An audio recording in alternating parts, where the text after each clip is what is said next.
Yes, hi, it's Carl Strandberg again, and I thought we would take a look at the System Boomerang 3 in this little web tutorial. So we begin by going to the login page, and we do have two different login options. We do have the local user login options, but we also have the Active Directory login option. And to use the Active Directory login option, it's necessary that your organization uses the Azure Active Directory or Microsoft Office 365. But in this example, I will use the local user.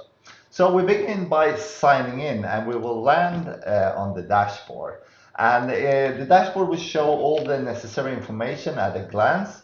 And we do have at the right up top corner, we do have the language support. We can flip to English.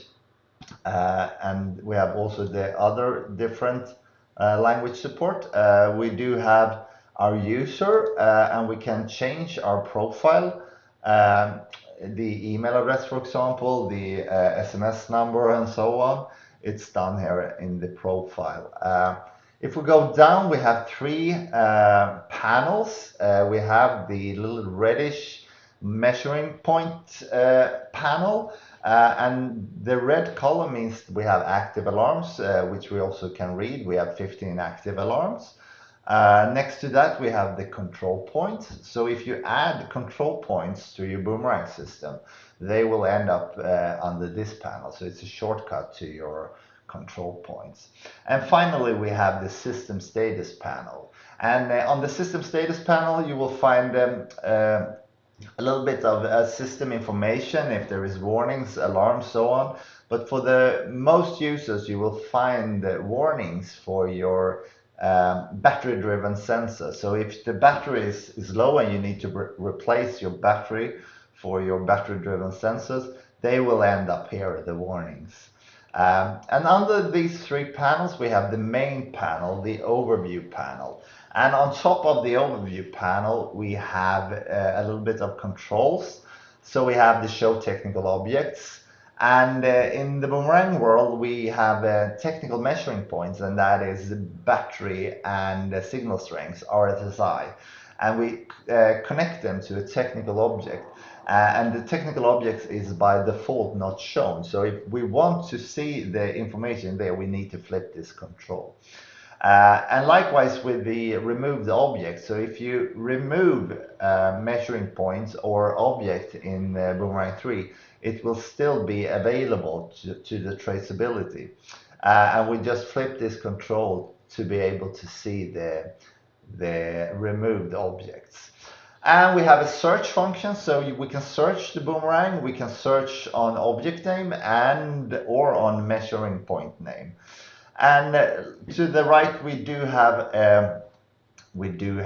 a date interval, so we can select date interval.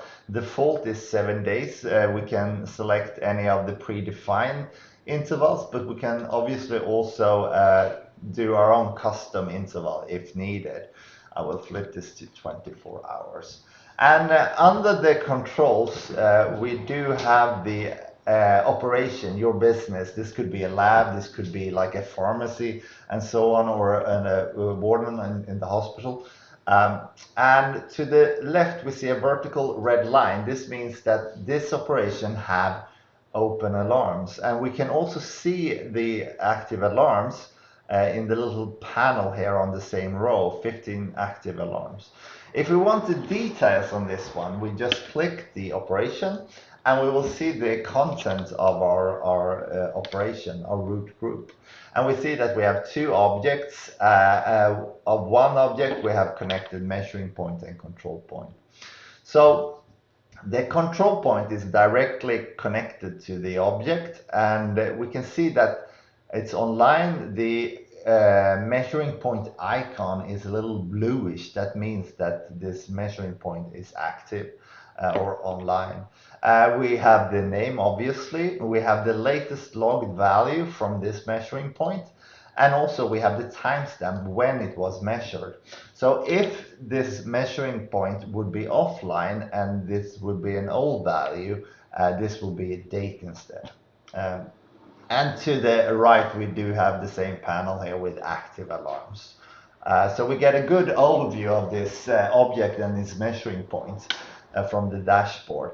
The second measuring point have the same information. Under here we have the control points, and the control points is only shown here if they're not signed off. So all active control points that needs to be handled is shown in the dashboard. And we have the control point icon that indicates that it's a control point. We have the name, the heading for the control point, and we have the expiration date and time. So in the example here, we have two control points, and one expired today, 4 p.m., and the other one expires today at 6 p.m. We can also see when they were created, so this is the daily control point. If we want to sign it, we can sign it directly from the dashboard by clicking on open, and we sign it off like we sign off anything else in the system. So if we want to have more information on our object, we just click on the object row and we will get the details on the object. And we will first land in the chart/graph tab, and here we have the measuring points values in a chart. And if I hover with my mouse over the values, I will get the details of this specific measurements. And I can also zoom in my date span, so I just mark with my mouse and I get the zoomed interval, and here I can also hover with my mouse to get the details for the specific. I revert this one, and in the next tab we have the list, and this is basically the same information as in the graph tab, only it's in the table form. So here we have all the details. We have the measuring point name. We can choose to remove one of the measuring points in the list if needed. We have also the possibility to sort also by time. And in the activity log panel tab, in the activity log tab, we have everything that has happened in connection to the object. So every changes you have made to the object or to the measuring point will end up here. You will see alarm, you will see changes in the settings, and so on and so forth. And we have also a filter where we can filter out some of the different event types that is shown here.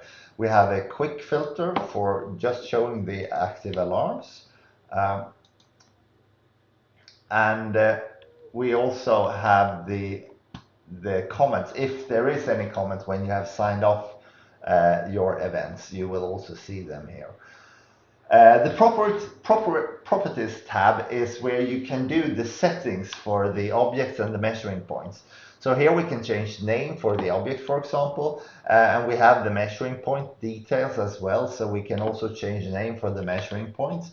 We have some technical information that is regarded for the identification of the sensors. This is only changed if you want to replace the physical sensors in your system. But we can set log intervals, for example. We can add different units and different number of decimals, the resolution of the measurement point or measurings. We can also set communication alarms in this view, and we can do it on both of the measuring points. And here we can also see that one of the measuring points have an alarm limit connected, so we can see also the name of the alarm limit and the highs and lows of that alarm limit. The next tab is the technical tab, and here we will see the physical connection for this measuring point. So here we can see that the measuring point 1 is connected to this specific gateway, and it has a sibling called MP2. And the same with MP2, it's connected to this specific gateway, and so on. This is mostly done for troubleshooting, or if you need to have a better understanding of the technical environment that the measuring point is residing in. So a new feature from this version is the logbook, and the logbook is comment that you can add to the object if you feel that you need to document anything connected to the object is done in the logbook. So this is just free text. You sign or comment whatever you want that you feel is needed for the documentation, and you click save, and it will end up in the table below. And also, when you sign off the control points, if you add text comments on the signing, it will also end up here. And you will also see if the control point has been expired. So if you don't sign off your control points, they will also end up in the logbook with the comment control point expired. And last, we do have the control point tab, and here we can see the control points that is connected to the object. It's the same control points as on the dashboard. The difference is that you will always see the control point in this view. The dashboard will only show the control point if they're open. So if there is no control point on the dashboard, you don't need to take action. But you can always go into the object, click on the control point tab, and you will find the control point that is added to connected to this object. And that was a little bit about the object. We do have a report function. So if you want to have a report on your object, we click on the report. And I think that was most of the everyday usage for Boomerang system. We have a support view, support page, where you can create your own support ticket if needed. So you just fill out the system, click submit, and the support will have a support ticket. And also you have the manual for download. So here is the everyday user manual for download. And that was a little bit short walkthrough of the Boomerang 3 system for the everyday user. Thank you and goodbye.